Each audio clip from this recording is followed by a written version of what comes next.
Turnover ট্যাক্সের ক্ষেত্রে একজন ব্যবসায়ীর আসলে ট্যাক্স কীভাবে নির্ধারিত হয় আর সেটা আমরা দেখব। ইনি একজন বেলাল ভাই, ইনি একজন ব্যবসায়ী।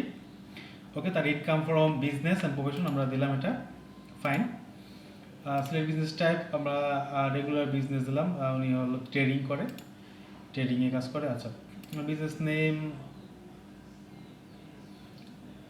Air trading, business address Dhaka.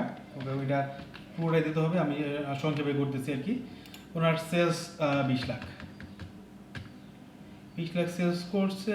ওনার পোস্ট প্রোডাকশন এখানে হলো যে এইটা প্রোডাকশন করার জন্য খরচ 18 লাখ টাকা, ঠিক আছে। এবং ওনার অল জেনারেল অ্যাডমিনিস্ট্রেটিভ এক্সপেন্স খরচ হচ্ছে এখানে 3 লাখ টাকা, 3 লাখ টাকা খরচ। এখন ওনার লস হয়ে গেছে 1 লক্ষ টাকা লস হয়েছে। কোনো বুকস অফ অ্যাকাউন্টস মেনটেন করে না, ফাইন। ওনার 20 লাখ টাকা সেলস, 18 লাখ টাকা কস্ট অফ প্রোডাকশন বা cost of good sold, goes profit 2 lakh.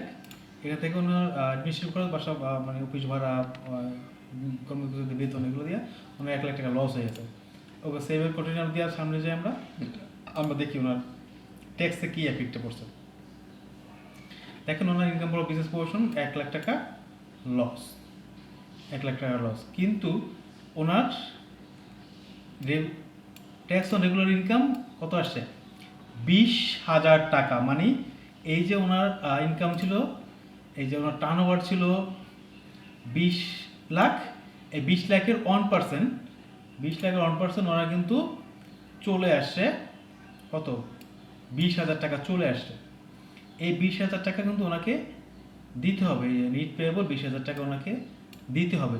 তো যদি ওনার কি হয়েছে, লস হয়েছে, দেখেন ওনার টোটাল ইনকাম মাইনাস 1 লাখ, ওনার টোটাল ইনকাম মাইনাস 1 লাখ। দেখেন আর কোনো ওইটা কোনো ইনকাম নাই, দেখেন ইনকাম ফ্রম এমপ্লয়মেন্ট নাই, ইনকাম ফ্রম ফাইন্যান্সিয়াল অ্যাসেট নাই, ইনকাম ফ্রম রেন্ট নাই, ইনকাম ফ্রম এগ্রিকালচার নাই, ইনকাম ফ্রম বিজনেস প্রমোশনে মাইনাস 1 লাখ, ক্যাপিটাল গেইনে নাই, আদার্স ইনকামে নাই, ভলান্টিয়ার ফার্স্ট শিডিউলে নাই, অ্যাসোসিয়েশন ফার্ম, মানে কোথায় কোনো ইনকাম নেই। ওনার টোটাল ইনকামে ওনার হলো যে 1 লাখ টাকা লস। কিন্তু যেহেতু ওনার 20 লাখ টাকার সেল ছিল, সেই 20 লাখ টাকার উপর 1%, ঠিক আছে, 1% ওনার কিন্তু 20,000 টাকা ট্যাক্স চলে আসে। এইটাই হলো আমাদের আমাদের বর্তমান আয়কর আইনের ধারা 163(6), ধারা 163(6) অনুসারে ওনার টোটাল সেলসের উপরে 1%, মানে 20 লাখ টাকা ওনার।